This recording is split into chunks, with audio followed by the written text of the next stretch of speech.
చావు భయం లేకుండా నక్సలైట్లను ఎదిరించారాయన. ఎంతోమంది ఫ్యాక్సినిస్టుల గుండెల్లో నిద్రపోయారు. అధికార పార్టీ నేతలు కూడా జిల్లాల నుంచి పారిపోయేలా చేసిన దమ్మున్న ఐపీఎస్ ఎవరైనా ఉన్నారు అంటే అది చదలవాడ ఉమేష్ చంద్ర మాత్రమే. వేసుకున్న డ్రెస్కు తీసుకున్న జీతానికి, సివిల్ సర్వీస్లో చేసిన ప్రమాణానికి న్యాయం చేయాలన్న సంకల్పం తప్ప మరొకటి లేదు. ఒక ఐపీఎస్ బదిలీ అయితే జిల్లా మొత్తం 3 రోజుల పాటు సామాన్య ప్రజలు ధర్నా చేయడం కూడా ఉమేష్ చంద్ర మంచితనానికి, నిబద్ధతకు కేర్ ఆఫ్ అడ్రస్. అంతటి బెస్ట్ ఆఫీసర్ కూడా రాజకీయ నాయకుల దొంగ తెలివితో పాటు నక్సలైట్ల మూర్ఖత్వం ప్రాణం తీసింది. అయినా సరే ఆ హీరో గురించి ఇంకా చెప్పుకుంటున్నాము అంటే అతని ధైర్యం అలాంటిది. ఆయన గురించి ఎన్ని సినిమాలు తీసినా, ఎన్ని హీరోయిక్ సీన్స్ పెట్టినా తక్కువే. ఎందుకంటే ఆయన ఫిగర్ మాత్రమే కాదు, ఆ పొగరు, మంచితనం రాయలేనిది, తెర మీద తీయలేనిది. ఇంత డేరింగ్ ఆఫీసర్ గా పేరున్న ఉమేష్ చంద్ర చాలా సౌమ్యులు. గుంటూరు జిల్లా పెదపూడిలో మార్చి 29, 1966లో పుట్టారు. అయితే ఆయన తండ్రి వేణుగోపాలరావు హైదరాబాద్ లోని నాటి ప్రఖ్యాత కంపెనీ ఆల్విన్ లో పనిచేసేవారు. దీంతో 10వ తరగతి వరకు హైదరాబాద్ పబ్లిక్ స్కూల్లో చదువుకున్నారు. స్కూల్లో టాపర్ గా నిలిచిన ఉమేష్ ఆ తర్వాత నిజాం కాలేజీలో BA maths, economics, statistics groups తో డిగ్రీ పొందారు. ఆ తర్వాత ఉస్మానియా యూనివర్సిటీలో MA ఎకనామిక్స్ చదవటం ఆయన ఆలోచనలను మార్చింది. యూనివర్సిటీలో అభ్యుదయ రాజకీయాలుండేవి. జనం జీవితాలను, బ్రతుకులను మార్చాలని ఎంతోమంది చర్చించేవారు. విప్లవాల వైపు వెళ్లిన వారు ఉన్నారు. అయితే రాజకీయాల కంటే జీవితాంతం న్యాయంగా సేవ చేయాలంటే సివిల్స్ చదవాలనుకున్నారు ఆయన. తన తోటి స్నేహితులతో కలిసి సమాజం గురించి ఎప్పుడూ చర్చించేవారు. ఆయన చదువుకున్న సమయంలో ఉస్మానియా యూనివర్సిటీలో రాజకీయాలు తెగ నడిచేవి. హోరాహోరీగా విద్యార్థులు వేరువేరు పందాల్లో వెళ్లేవారు. కానీ ఉమేష్ చంద్ర మాత్రం చదువును సమాజం కోసం ఉపయోగించుకోవాలని భావించేవారు. కానీ కొంతమంది తెలివైన విద్యార్థులు కూడా విప్లవాల వైపు వెళ్లడం ఆయన ఎంతో బాధించింది. ఇక PG పూర్తి కాగానే సివిల్స్ సాధించిన ఉమేష్ చంద్ర IAS కావాలనుకున్నారు. కానీ IPS వచ్చినా ఆయన ఇష్టంగానే తీసుకున్నారు. IPS ట్రైనింగ్ పూర్తయిన తర్వాత మొట్టమొదటి ట్రైనీ IPS గా వరంగల్కు వెళ్లారు. అప్పటికే అక్కడ నక్సలిజం దారుణంగా ఉంది. గ్రామాల్లో నక్సలైట్లకు సానుభూతి పరులుండేవారు. హేమాహేమి నక్సలైట్ నాయకులు వరంగల్ నుంచే ఉండేవారు. దీంతో ఆయన నక్సలైట్ రిక్రూట్మెంట్ ను ఆపేందుకు ప్రయత్నించారు. జన జాగృతి పేరుతో ఊరూరా కళారూపాల ద్వారా మంచి భవిష్యత్తు వైపు వెళ్ళండి, అడవి బాట వద్దని గ్రామాన ప్రదర్శనలు ఇప్పించారు. తాను కూడా రాత్రంతా గ్రామంలోనే ఉండి నక్సలైట్లలో చేరొద్దని యువతకు చెప్పేవారు. ఎందుకంటే దేశంలోనే ప్రఖ్యాత విద్యా సంస్థ అయిన వరంగల్ NIT నుంచి కూడా తెలివైన విద్యార్థులు నక్సలైట్లలో చేరడం ఆయన్ను ఎంతో బాధించింది. తాను స్వయంగా వెళ్లి విద్యార్థుల తెలివిని సమాజం కోసం, దేశం కోసం ఉపయోగించుకోవాలని సర్ది చెప్పారు. మీరు మాకంటే తెలివైన విద్యార్థులు, ఇంత పెద్ద విద్యా సంస్థలో చదువుతున్నారు, మాకు రాని అవకాశం మీకొచ్చిందని విద్యార్థులను బ్రతిమలాడి సర్ది చెప్పి ఆయన నక్సలైట్ల భావజాలానికి ఆకర్షితులు కాకుండా ఉండేందుకు ప్రయత్నించారు. దాదాపుగా 2 ఏళ్లు 1992 నుంచి 94 వరకు ఆయన నక్సలిజాన్ని అణిచివేసేందుకు ప్రయత్నించారు. బాంబులు, మందు పాత్రలు పెడతారని తెలిసినా, నక్సలైట్ టార్గెట్ లో ఉన్నారని ఇంటెలిజెన్స్ చెప్పినా ఏ మాత్రం వెరవలేదు. అతని ధైర్యం, నిజాయితీ చూసి అంతా షాక్ అయ్యారు. ఆ తర్వాత ASPగా కడప బదిలీ చేశారు అధికారులు. కడప జిల్లాకు ఉమేష్ చంద్ర వెళ్లిన తర్వాత అక్కడ పేపర్లలో వార్తలు చూసి నిజంగానే షాక్ అయ్యారు. అప్పటి వరకు కింది స్థాయి సిబ్బందికి ఆదేశాలు ఇచ్చి SPలు పనిచేయించేవారు. కానీ ఆయన కడప నుంచి ఉదయం తన సిబ్బందితో కలిసి రాయచోటికి వెళ్లారు. అక్కడ ఆఫీసర్స్ క్లబ్ లో పేకాట ఆడుతున్న వారందరినీ పరిగెత్తించి కొట్టారు. కొంతమందిని అరెస్టు చేసి స్థానిక పోలీస్ స్టేషన్లో అప్పచెప్పి కేసులు పెట్టించారు. కానీ ఆయన కొట్టిన తర్వాత తెల్లవారుజామునగానే తెలిసింది, తల్లును తిన్న వారిలో కాంగ్రెస్, TDP నేతలతో పాటు ప్రభుత్వ అధికారులు, చివరకు ప్రభుత్వ ఉపాధ్యాయులు కూడా అందులో ఉన్నారు. దీంతో వీరంతా కూడా శత్రుత్వాన్ని పక్కన పెట్టి ఉమేష్ చంద్ర తీరుకు నిరసనగా ఆందోళనలు చేపట్టారు. అప్పుడు ఉమేష్ చంద్ర 2 పెద్ద నాయకులను లోపలకు చర్చలకు పిలిచారు. మీ సమస్య ఏంటని అడిగారు. మేమెవరమో తెలుసా, మమ్మల్ని కొడతారా, మమ్మల్ని అరెస్టు చేస్తారా అంటూ రెచ్చిపోయారు. మీరు ఏం చేస్తుంటే పట్టుకున్నానో తెలుసా? పేకాట ఆడుతుండగా పట్టుకున్నాను. బాధ్యత గల ప్రభుత్వ అధికారులు డ్యూటీ చేయకుండా పేకాట ఆడుతున్నారు. టీచర్లు పిల్లలకు బుద్ధులు చెప్పకుండా జోదమాడుతున్నారు. నాయకులు సేవ చేస్తామని పనికిమాలిన పనులు చేస్తుంటే సలాం కొడతారా? 5 నిమిషాల్లో అంతా ఖాళీ చేయాలి, లేదంటే మళ్ళీ న్యూసెన్స్ కింద కేసులు పెడతా, వినకపోతే నా ట్రీట్మెంట్ మరోలా ఉంటుంది అని వార్నింగ్ ఇవ్వడంతో సినిమా స్టైల్లో ASP గారితో చర్చించాం. మరోసారి జరగదన్నారని వాళ్లకు వాళ్ళు సర్ది చెప్పుకుని అక్కడి నుంచి పరార్. ఇక ఫ్యాక్షన్ లీడర్లు, రాజకీయ నాయకుల అండతో రెచ్చిపోతున్న రౌడీలందరినీ స్టేషన్లకు పిలిపించి బుద్ధిగా ఉండాలని వార్నింగ్ ఇచ్చారు ఉమేష్ చంద్ర. వినకుండా బెదిరింపులు, భూకబ్జాలకు పాల్పడే వారిని సాయంత్రం అరెస్టు చేసి తెల్లవారుజామున వదిలిపెట్టేవారు. దీంతో ఎవరైనా పేదవాళ్లను పెద్ద నాయకుల మనుషులు బెదిరిస్తున్నారంటే డైరెక్ట్గా ఉమేష్ చంద్రకు వెళ్లి చెప్పుకునేవారు. ఆయన నిమిషంలో వారిని స్టేషన్కు పిలిపించి వార్నింగ్ ఇచ్చి సెటిల్ చేసేవారు. మళ్లీ పోలీసులకు చెప్పారని, ఆ తర్వాత ఓవర్ యాక్షన్ చేస్తే ఎన్కౌంటర్ చేస్తానని 4 పీకి పంపించేవారు. దీంతో సామాన్య ప్రజలకు ఎంతో ధైర్యం వచ్చింది. బలం లేని వారిని ఫ్యాక్షనిస్టులు బెదిరించడం లాంటివి జరిగేవి కావు. ఆ తర్వాత అందరికీ ధైర్యం వచ్చింది. కానీ నాయకులు మాత్రం ఉమేష్ చంద్ర ఉన్ననాళ్లు వణికిపోయారు. అయితే వరంగల్లో వామపక్ష తీవ్రవాదం పెరుగుతూ ఉండడంతో మరోసారి ప్రత్యేక అధికారిగా వచ్చారు ఉమేష్ చంద్ర. ఈసారి నక్సలైట్ ఇన్ఫార్మర్స్ ను భారీగా రిక్రూట్ చేసి ఉద్యమాన్ని దెబ్బకొట్టారు.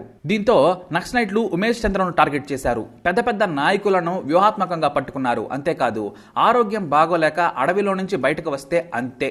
భారీ ఇన్ఫార్మర్స్ వ్యవస్థతో నక్సలైట్లను అడవిలో కూడా మనశ్శాంతిగా ఉండనివ్వలేదు ఉమేష్ చంద్ర. అంతేకాదు, మైన్స్ పెట్టి ఉంటారని తెలిసినా ధైర్యంగా అడవి మధ్యలోకి వెళ్లి వెంటాడారు. తాను ప్రత్యేక అధికారిగా ఉన్ననాళ్లు నక్సలైట్లను వరంగల్ సరిహద్దుల నుంచి పారిపోయేలా చేశారు. మళ్లీ వరంగల్లో తన టార్గెట్ పూర్తి చేసిన తర్వాత అక్కడి నుంచి మరోసారి ఎస్పీగా బదిలీ చేసింది ప్రభుత్వం. సరిగ్గా ఎన్నికల సమయంలో పులివెందుల మీద ప్రత్యేకంగా కాన్సన్ట్రేట్ చేయాలని ఎన్నికల సంఘం కూడా సూచించింది. బూత్ లో దౌర్జన్యంగా చొరబడి దొంగ ఓట్లు వేయడం, బాక్స్ లోని ఎత్తుకుపోవడం కామన్. సామాన్య పోలీసులు సైతం ఫ్యాక్షన్ నాయకులకు భయపడేవారు. దీంతో వారికి భయం అనేది లేకుండా పోయింది. కానీ ఉమేష్ చంద్ర వచ్చిన తర్వాత తాను బరిలోకి దిగి జనం ధైర్యంగా ఓట్లు వేసేలా చూశారు. పోలింగ్ ముగుస్తుంది అనగా కొంతమంది రౌడీలు పోలింగ్ బూత్లోకి చొరబడేందుకు ప్రయత్నించగా కుక్కను కొట్టినట్టు కొట్టి జైల్లో వేశారు. ఆ సమయంలో స్వయంగా వైఎస్ రాజశేఖర రెడ్డికి ఉమేష్ చంద్రకు హోరాహోరీ వాగ్వాదం కూడా జరిగింది. అప్పుడు ఆయన కడప ఎంపీగా పోటీ చేస్తూ ఉన్నారు. అయినా సరే ఒక్కటంటే ఒక్క దొంగ ఓటు కూడా పడకుండా చూశారు. అయితే ఆయన కారణంగానే కాంగ్రెస్ నేతలకు మెజారిటీగా భారీగా తగ్గిందని టీడీపీ నేతలు సంబరాలు చేసుకున్నారు. కానీ అసలు ట్విస్ట్ ఇక్కడే మొదలైంది. జిల్లాలో ఫ్యాక్షన్ ఎక్కువగా ఉండే జమ్మలమడుగు, మైదుకూరు, పులివెందుల, ప్రొద్దుటూరు, కమలాపుర ప్రాంతాల్లో టార్గెట్ చేశారు ఆయన. ఫ్యాక్షన్ హత్యలు ఎక్కువగా ఈ ప్రాంతంలోనే సాగుతున్నాయి. అయితే ఒక హత్య కేసు ఫైలు ఉమేష్ చంద్ర దగ్గరకు వచ్చింది. తన శత్రువును కాల్చి చంపినట్టు తేలింది. కానీ ఆయుధాలు ఎక్కడి నుంచి వస్తున్నాయని ఆయన ఆరా తీశారు. స్థానిక పోలీసుల లెక్కల ప్రకారం అధికారికంగా ఉన్నే లైసెన్స్డ్ తుపాకులుండేవి. కానీ ఇల్లీగల్ గా 2 బాంబులు తుపాకులు ఉండేవి. దీంతో అన్ని పోలీస్ స్టేషన్లకు ఆదేశాలు ఇచ్చారు ఆయన. 3 రోజుల్లో కడపలో ఏ వ్యక్తి దగ్గర ఆయుధాలు ఉండకూడదు, ప్రభుత్వం ఇచ్చిన వాటిని కూడా సరెండర్ చేయాలని ఆదేశాలు ఇచ్చారు. దీంతో టీడీపీ నాయకులంతా చంద్రబాబు నాయుడు దగ్గరకు పరిగెత్తుకొచ్చారు. ఉమేష్ చంద్ర అతి చేస్తున్నాడని ఫిర్యాదు చేసినా ఆయన సర్ది చెప్పి పంపించేశారు. కానీ ఉమేష్ చంద్ర మాత్రం ఎక్కడా తగ్గలేదు. మొదట నాటి టీడీపీ ఎమ్మెల్యే రామసుబ్బారెడ్డి అనుచరుడు బాలిరెడ్డి దగ్గర .303 రైఫిల్తో పాటు 20 బాంబులు స్వాధీనం చేసుకుని కేసు పెట్టారు. దీంతో ఆయన మళ్లీ హైదరాబాద్ పరుగులు పెట్టి బాబు దగ్గర నానా హంగామా చేశాడట. అయినా ఉమేష్ చంద్ర ఆపరేషన్ ఆగనే లేదు. ఆ తర్వాత వైఎస్ రాజశేఖర రెడ్డి అనుచరుడు వీరపు నాయని పల్లెకు చెందిన సిద్ధారెడ్డి ఇంట్లో 103 బాంబులను స్వాధీనం చేసుకున్నారు. డిఎల్ రవీంద్రారెడ్డి, వరదరాజుల రెడ్డి, వీరశివారెడ్డి లాంటి నేతల అనుచరుల దగ్గర నుంచి దాదాపు 300 తుపాకులు కూడా స్వాధీనం చేసుకున్నారు. పైగా ఎమ్మెల్యే అనుచరుడు నుంచి ఆయన తుపాకులు, బాంబులు స్వాధీనం చేసుకున్నారు. కొంతమంది అతి చేస్తే స్టేషన్లో వేసి తొక్కి నారా తీసేవారు. దీంతో బయటకు చెప్పుకోలేక రగిలిపోయేవారు. ఇటు అధికారంలో ఉన్న ఉపయోగం లేకుండా పోయిందని టీడీపీ నేతలు ఆయన్ను బదిలీ చేయాల్సిందేనని హోంమంత్రి నుంచి సీఎం వరకు ప్రతిరోజు ఫిర్యాదులతో హోరెత్తించారు. అయితే ఈలోపే టీడీపీకి చెందిన జిల్లా సహకార బ్యాంకు చైర్మన్ కాటమయ్య వివాదం మరింత ముదిరింది.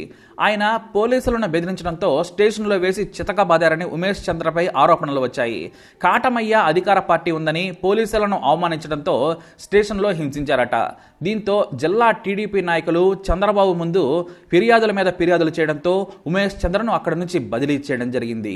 అయితే ఈ విషయం తెలిసిన ప్రజలు బదిలీ ఆపాలి అంటూ జిల్లా మొత్తం ధర్నా చేశారు. మాలాంటి సామాన్యులకు నాయకులు బెదిరిస్తే ఎవ్వరూ పట్టించుకోరు.